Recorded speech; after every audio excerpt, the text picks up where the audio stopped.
Hey guys, Figgy again. Welcome back to my bookish universe. This is part 2 of my January wrap-up. Sorry it's taken so long. I wasn't aware before my 19-day week that I also had a 10-day working week, so I've been a bit flat out. Here I am finally with part 2 of my wrap-up. I was going to do just all of the novels and longer works of fiction that I read this January, read last month, but in preparation for this I realised that I have a lot to say about the final book, which is problematic, so I might just briefly mention it, but then I'm actually going to post a separate specific review just for that book because ish. Anyway, let's get into it. So the first one was Scythe by Neal Shusterman. This was the only young adult book that I read in January, which is really strange for me. Usually there's quite a few middle grades and young adults, but for some reason not last month. You guys have probably seen all about this already. Everyone's already been reviewing it on BookTube. It actually came out in America a year ago, but it's only just come out in Australia at the start of February. So this is my pretty proof cover, that's why it doesn't have the normal cover that you guys would have seen. But basically, if you don't know somehow what it's about, it's in the future when people have achieved immortality, and as a way to control population growth, they've created this group of people who are above the law. They have their own separate laws called Scythes. So their job is actually to glean a certain number of people per year to keep the population in control. Now, I do love Neal Shusterman's work, and I really love the way that he builds his worlds. So he doesn't just come out and say that this is how the world is. Like, he actually shows us, and I love the way that he writes because of that. He does amazing world building, and he does really interesting characters, and he establishes this world that could be so realistic. I saw a Q&A with him in which he says that in the past he's done a lot of dystopia, and this is his look at what happens when people achieve utopia and what the fallouts would be from that. So a really interesting idea. So I do have a couple of quotes that I wanted to share. So this is about the society as it is, and how people treat life now that they've achieved immortality, and this is from the diary of one of the Scythes.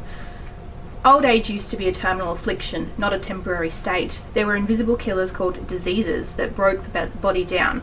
Aging couldn't be reversed, and there were accidents from which there was no return. Planes fell from the sky, cars actually crashed. There was pain, misery, despair. It's hard for most of us to imagine a world so unsafe, with dangers lurking in every unseen, unplanned corner. All of that is behind us now, and yet a simple truth remains. People have to die. So I think that's really interesting in the fact that this is a world in which immortality happens, and they see everything in our world as horrific and barbaric and lots of stuff. But then us reading this story about these people who have to choose who to go and kill, that's got its own sense of shock value for us. So I really like that, sort of showing us how they view our world, and then at the same time letting us see their world and have our own reactions to it. And then the way that their society is built, basically they've got a genetic index which tells you what percentage of a person's background is from what race, which is a really interesting way to do it. And it also, the way that he introduces it, isn't it just, this is what happens, this is how we plan it. So he introduces it conversationally, and this is what I love about his work, and I really need to stop saying that phrase. What's your genetic index, he asked, a rather personal question, but perhaps it could have some relevance. 22, 37, 12, 14, 15. He smiled. 37% African descent, good for you, that's pretty high. Thanks. He told her that his was 33, 13, 12, 22, 20. She thought to ask him if he knew the sub-index of his other component, because 20% was pretty high, but if he didn't know, the question could embarrass him. We both have 12% Pan-Asian ancestry, he pointed out. Could that have something to do with it? But he was grasping at straws. It was merely coincidence. So just from that we know that the second number in the sequence is African descent, and the third number is Pan-Asian, and the final one is other. So he shows us this information without feeding it into us, and it's really interesting the way he does that. And so later on we do actually sort of get a bit more of a rundown about how it breaks down, and also how this is used in their society. Another entry from a Scythe's dictionary. I had my cultural audit today. It happens only once a year, but it's never any less stressful. This year, when they crunched each cultural index from those I gleaned over the past 12 months, I, thankfully, came up well within accepted parameters. 20% Caucasoid, 18% Afric, 20% Pan-Asian, 19% Meso-Latino, 23% other. Sometimes it's hard to know. A person's index is considered private, so we can only go by visible traits, which are no longer as obvious as they had been in past generations. When Scythe's numbers become lopsided, they are disciplined by the High Blade, and they are assigned their gleanings for the next year rather than being allowed to choose for themselves. It is a sign of shame. So I really like his writing. I did enjoy the story, but I gave it 7.5 out of 10, so 3.75 out of 5. It's hard to say what I would have given this if it was by an author who wasn't Neal Shusterman, because I went in with hopes. I went in with such massive expectations because of Unwind, which, if you guys don't know, is about in the future pro-life and pro-choice go to war. People get rid of abortion, but children between 13 and 18 who aren't living up to their full potential or who aren't showing that they're going to be useful adults can be sent to harvest camps, and every part of them is reused in society, which is how they get around the whole thing of abortion being inhumane but this not being inhumane, because every part of them lives on in another form. So that book is one of my favourite books of all time. It's 10 out of 10. It's one of my most favourite confronting young adult books, which I have like a separate category for, and I might do a video for at some point. But this one, while really interesting concept and while well written and well built and everything, I was expecting more. It didn't shock me so much. It didn't surprise me. The twists I saw coming a mile off. And it had none of the soul crushingness that is Unwind, which is what I love about Unwind. And if you guys haven't read it yet and you love a good soul crush, definitely read Unwind. This is enjoyable. I will continue on with the series, but it wasn't mind-blowing. Her Body and Other Parties, which I've also seen on a few YouTube channels.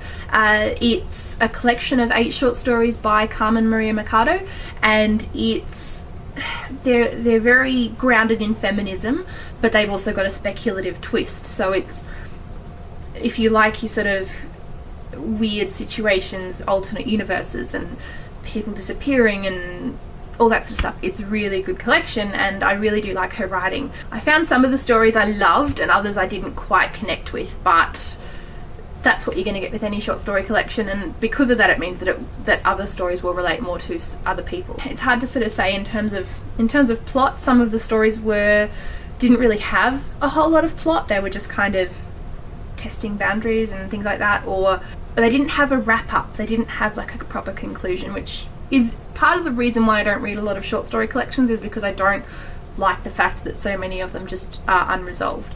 But I did really enjoy this one.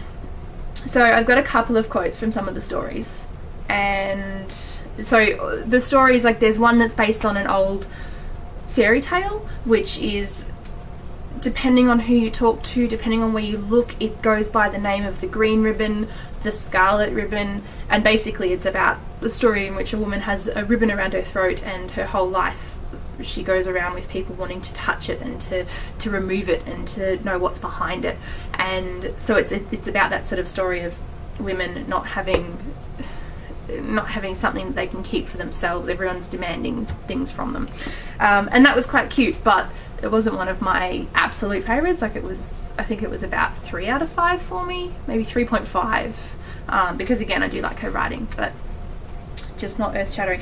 Anyway, so Inventory is one of my favorites, which is a little bit strange because it's each one of these paragraph breaks. I don't know if you can see that properly. So each one of these is a separate listing of someone the main character was intimate with, but it's set with a backdrop of the end of the world. There's some kind of epidemic that's killing people off, and there's like a 3-day quarantine period, and the main character is making lists of the people that she's known and been close with in her time, and sometimes it's just a description of them having sex, sometimes it's more of a relationship, sometimes she sees a person that was mentioned earlier on in the story later, and with the world being changed as it is. But I quite liked the style of it, because the main character writes lists. So she writes lists of places she's been and things like that. And this story is a list of the people she's known. So it's kind of, it is a little bit meta in that we're reading the list within a story, and I just really liked the style of it. It was a little bit hard to grasp at the time, but I also liked the fact that what was happening to the world was the backdrop. That wasn't the main thing with her world, but it was impacting her world. So yeah, I really liked the way that it was written. But anyway, so this is when she's talking about the lists that she makes. When the notice came over the radio that the virus had somehow reached Nebraska, I realised I had to go east, and so I did. I left the garden, the plot where my dog was buried, the pine table where I'd anxiously made so many lists. Trees that began with M: maple, mimosa, mahogany, mulberry, magnolia, mountain ash, mangrove, myrtle. States I had lived in: Iowa, Indiana, Pennsylvania, Virginia, New York, leaving unreadable jumbles of letters imprinted on the soft wood. So I don't know, I like the way that it kind of comes, not full circle, but it's its own tidy little package. And then one of the others that I really liked, which a lot of people don't like, and I don't know why I like it so much, is Especially Heinous, which is 272 views of Law and Order SVU. So it's an alternate universe Law and Order SVU, and each one of these is like a little snippet of something that happens in the episode. And I am not a huge watcher of Law and Order SVU. My partner is, and I've seen enough episodes to know the show and to know roughly who's involved and what happens, but it's not, the reason I like this story isn't because I'm a huge fan of Law and Order SVU. So yeah, I don't know why I like it, but I just found it made me laugh quite a bit. It's got some meta things, it's got alternate universes and doppelgangers and ghost girls with bells in their eyes, and it's just a really, I don't know, quirky little story. When I say little story, it's quite long, so that did actually start to wear on me a little bit at points in the story, but then it would make me laugh, or then something would happen that would get me involved, and it does take a while to get used to it because of the fact that it's not laid out like a normal story. So one that I quite liked is when Benson bumps into Henson, which is her doppelganger, and then Stabler has Abler as his doppelganger. So the episode is called Appearances. Benson sees Henson coming out of the precinct. Her stomach gnarls. The same face but prettier. The same hair but bouncier. She must find out what kind of product she uses before she kills her. I don't know, I really liked that one. So the whole story was kind of strange and different, and maybe that was why I liked it so much. And then there's one of the others is called Real Women Have Bodies, which is set in a world where women start becoming incorporeal, and there's no explanation of it. There's no sort of factor that makes it more likely that one woman is going to vanish than another, but it's really, but there is a bit of a romance there with the main character falling in love with another girl. So they're both girls, so they're both as likely as each other to be the next one to disappear. And it's really interesting the way that they talk about the way that society is reacting to what's happening is not that far outside the realms of the way that society reacts now to what's happening, and blaming women for what's going on whether it's in their control or not, and just saying that it is. So in our room we watch the news, our bodies curled together in the soft blue glow of the television. Pundits point fingers at each other, screaming as the co-host between them shimmers and wavers under the studio lights. They are talking about how we can't trust the fated women who can't be touched but can stand on the earth, which means they must be lying about something. They must be deceiving us somehow. I don't trust anything that can be incorporeal and isn't dead, one of them says. The woman blinks away mid-broadcast, a microphone tumbling to the floor. The camera scrambles to look away. So yeah, just a really interesting collection. They're all a little bit quirky, but with a strong feminist or female experience to them. So yeah, I quite enjoyed this one. I gave it 8 out of 10. So I rated each story as I read it, and then the average was 8 out of 10 or 4 out of 5. Happiness for Humans by PZ Reizin I got at a roadshow for Hachette in August of last year.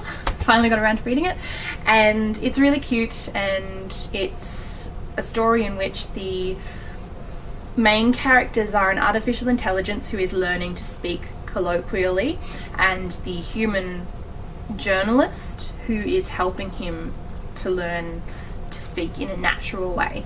So he obviously has access to words, and that's not what he's learning, but he's learning how humans use words and the best ways to do that, to seem human.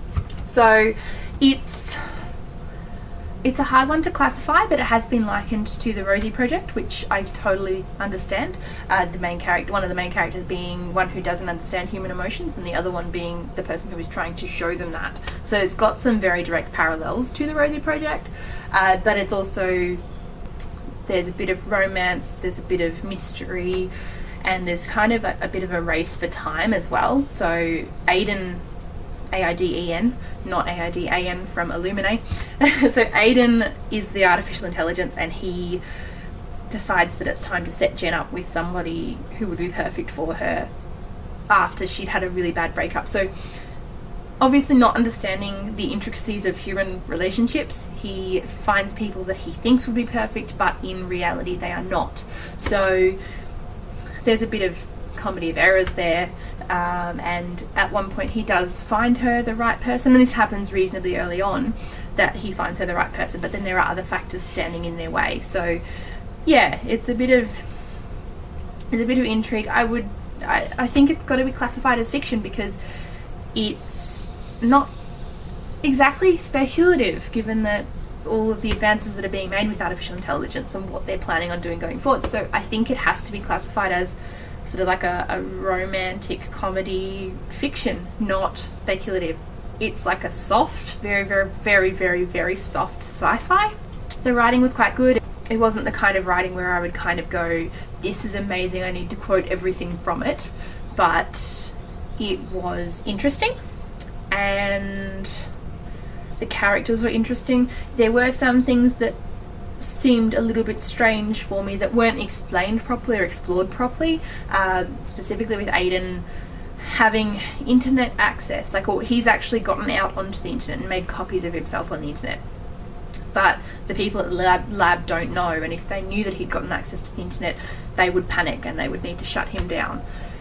So the fact that they know he has access to all of the books that have been published that week and all of the movies that have come out, and it just, there's sort of a disconnect for me there. It's not very well explained, and I don't know if they mean the fact that he's made copies of himself on the internet, but then there's also the fact that the Aiden who is at Jen's apartment and in her smartphone and setting her up with people is a copy, and then the Aiden in the lab is a different copy of the same entity. But unless there's like a constant connection between the two, how can this be the same Aiden telling the story to us from both points of view, if that makes sense? But I did quite like it. It was quite fun. So a couple of quotes. So in terms of Aiden explaining what's going on here, Jen has been hired to help me improve my skills at talking to people. I've been designed to to augment employees in the workplace, call centre personnel in the first instance, but later other groups of salaried staff whose professional strategies can be learned. In approximately 5 months, I'll be ready to phone up and persuade you to upgrade to a Sky Plus package. In perhaps 18 months, you'll be telling me about the funny pain above your left eyebrow, and I'll be sending you off to the hospital for tests. And although I've read all the books and seen all the movies, and I do mean all the books and all the movies, nothing beats talking to an actual person for sharpening up one's interpersonal abilities. So Jen and I have spent a lot of time together in the lab, 1,079 hours, 13 minutes, 43 seconds and counting. So yeah, it's got to have a little bit of personality in it, otherwise the whole artificial intelligence thing, I guess, is not going to be as interesting. There are things that he says at times that make me go, you're not saying that as an artificial intelligence, and that's it's almost like a slip of the tongue. It's like the person writing the book didn't realise that what they were saying was very not artificial intelligence at all. And maybe that was part of their intent. Maybe they were trying to make him more human. Maybe this was showing how he was feeling things even though he wasn't programmed to do so. And then after Aiden sets her up with someone, and he's keeping tabs on them to see how it goes, you know, it sort of does have a couple of nods to the fact that this isn't a book, which is kind of cute. I'm fairly confident, 88%, that they did not, in the end, fornicate. In a book or a film, one would know for sure. There would not be any annoying ambiguity. There was only audio available from the bedroom, and nothing that happened between the pair there or the next morning suggested sexual congress. Although I admit my experience of real characters in the real world has, of necessity, been limited. So this is the guy that we think is perfect for Jen, before he actually meets Jen, and sort of showing his social awkwardness. So there are quite a few laughs and, you know, funny moments and feel good moments and awkward moments.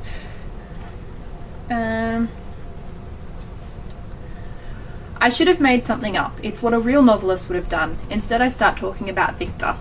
Perhaps she missed a step because after I tell her that really the house is too big for just the two of us, it's meant to be a humorous remark, her brow furrows. Victor has particular needs? Sorry. You mentioned there was no one left to look after him. When my son left for university, even before, it was mostly me who did everything. I'm confused. He's a therapist, right? He's not an actual therapist, no, but he is therapeutic. I can talk to him. He's very non-judgmental. This too is meant to be a humorous remark. After Lars and I split, and then my dad passed, and then my mum developed cancer, I saw a therapist for a time, but the guy would never offer anything. It all had to come from me. What does it make you feel? How do you think you should have handled it? I could have used some judgmental back then. Oh fuck. Sinking feeling. How to change the subject. I go with a sad shake of the head. Tough time. So your guy lives with you? In your house? Victor? Yep. I guess that's okay if he's not a professional analyst, just a counsellor or whatever, like a mentor. Marsha, he's a rabbit, I've left it too late to say. He's old, right? They really shouldn't invite me to these grown-up dinner parties. What a smarter person would do right now is adroitly steer the conversation into safer terrain, or even knock over a wine glass. I seem to be trapped in the headlights. Victor would understand. Is 6 old for a rabbit? Dunno. Yeah, not young, but a wise head on him. I'm not sure I can handle much more of this. He's got a kind of zen thing going on. Sometimes I just know that his head is perfectly empty. Wonderful. It's a great gift. He taught me a lot. To silence the chattering monkey. Marsha, would you excuse me for a moment? I just need to exit the room before I die of shame. So, yeah, quite funny, quite cute. Definitely some Rosie project vibes here. And I gave that one 7 out of 10 or 3.5 out of 5 because it was an enjoyable read, but it just wasn't what I was expecting or what I was hoping for, but, you know, reasonably well handled. But obviously there were a couple of issues that I stated before. Now, the last 2 books, including the one that I'm going to have a separate review for and go on a rant about, I read kind of at the same time. I was using one of them to get me through the other one because the other one was so painful. Anyway, so I'm going to go with the good first. Dyschronia by Jennifer Mills. So this is a book set in an Aussie town by an Aussie author. It's an Aussie town that doesn't actually exist, but it's an old asphalt mining town. And the writing in this is just gorgeous. So I would probably classify this as literature with a sci-fi twist, because it's definitely not what you would classify as normal fiction. And if you go into it knowing that, it's not plot and event based, it's very character based, but there are obviously some weird things going on. But if you go into it knowing that it's not a fast-paced story and appreciate just for the writing alone, I think it's a really great read. And also look at that cover. I mean, it's shiny here, but it's not actually shiny, it's just because I've laminated it, but I believe it's kind of like a matte white cover, and it's got these little gold flecks and then this gorgeous blue cuttlefish. So our main character Sam is living in this town, this small town that's sort of cut off from everything, and the first point of view that we get to see is her 8 years on from all of the stuff that happens, and it's when her mother has returned after being gone for 8 years. And then it goes to the town as like a Greek chorus. So they are sort of giving the run of the events that happened 8 years ago, which is part of why her mother left the town and why so many people did leave. So Greek chorus of that, and then the third point of view that we're introduced to is actually right from the beginning, which is Sam as a 7-year-old child when she first starts having really bad migraines, which is not something that's unique to her. A lot of children in the town do have migraines, but she's the only one who has an ability to see through time via her migraines. So it sort of shifts back and forth. It doesn't get confusing, like it's actually really well separated. The ending is both frustrating and perfectly fitting, so I don't think it could have ended any other way, but at the same time there is an element of frustration. I can't say more because it will spoil it. Like, I got from the blurb the feeling that there was going to be some kind of antagonism between Sam and the people of the town who either don't believe her or judge her for not telling them things, and it doesn't really go very far with that. Like, I would have liked to see more emotion in terms of the Greek chorus, but yeah, it's gorgeous just for the writing alone. So a couple of quotes. This is just after this is from the Greek chorus point of view, and this is just after the ocean has receded really far from their town.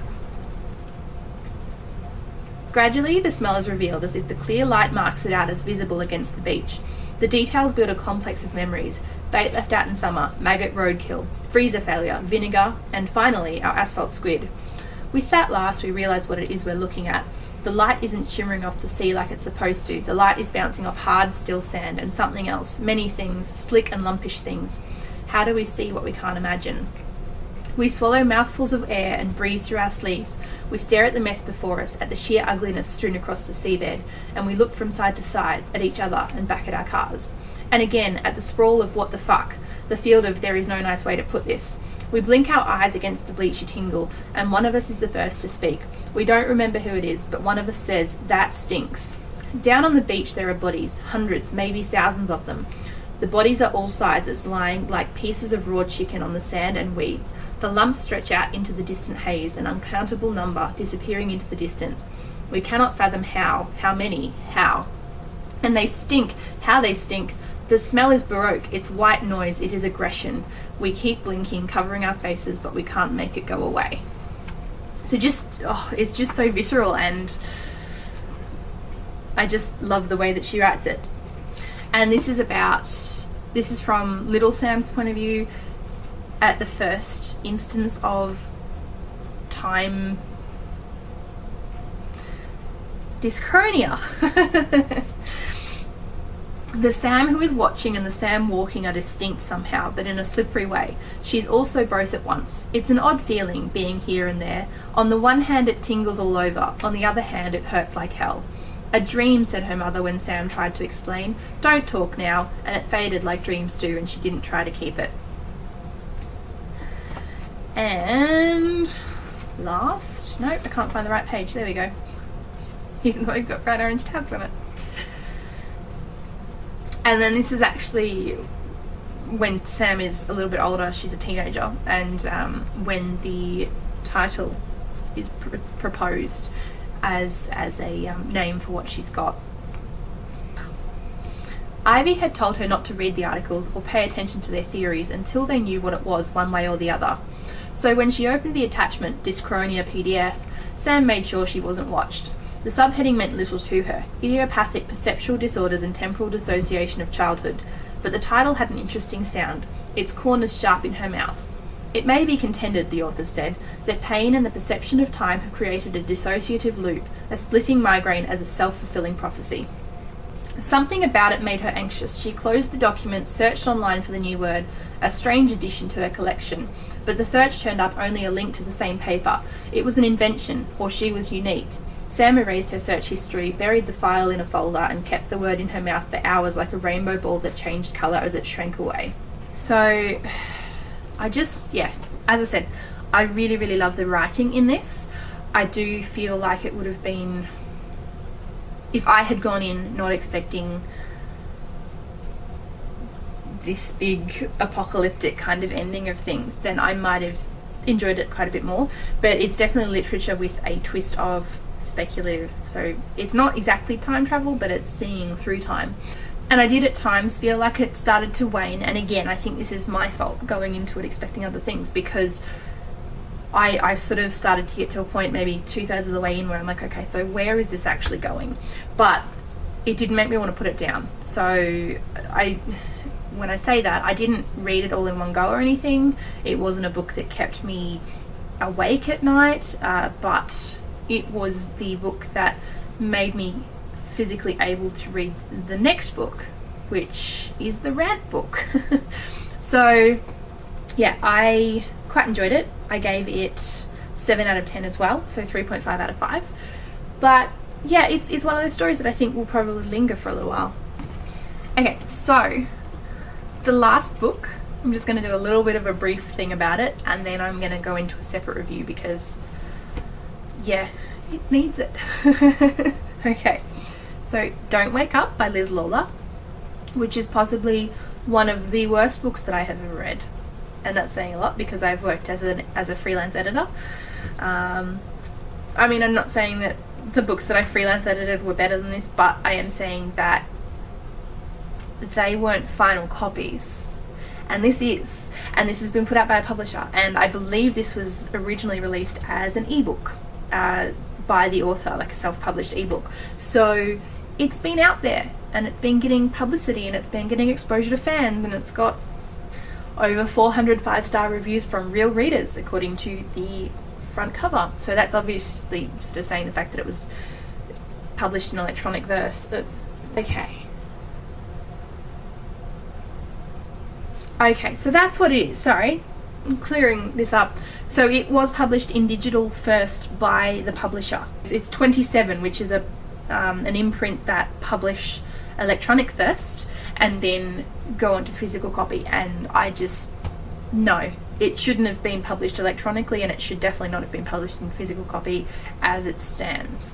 So many issues.